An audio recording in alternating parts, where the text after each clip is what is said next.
Hi everyone, welcome back to Make Gaming Easy. In this video, I'll share some quick and easy steps on how to turn off screen shake in Overwatch 2.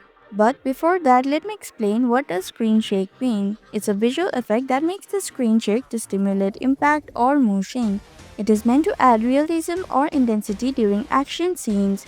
Turning it off gives a smoother, more focused experience, especially in competitive play. So without any further ado, let's get started. First, open Overwatch 2 on your PC. Next, tap on the menu icon from the home screen. After that, select Options from the list. Now, go to the Accessibility tab from the top of the screen. Under the General section, you'll see three important settings: Camera Shake, HUD Shake, and Reduce Menu Movement. Set Camera Shake to reduce for a smoother experience. Turn HUD Shake to off. Also, turn Reduce Menu Movement to off if you want simpler transitions. Once done, your game will feel more stable and easier on the eyes. And that's how you can turn off screen shake in Overwatch 2.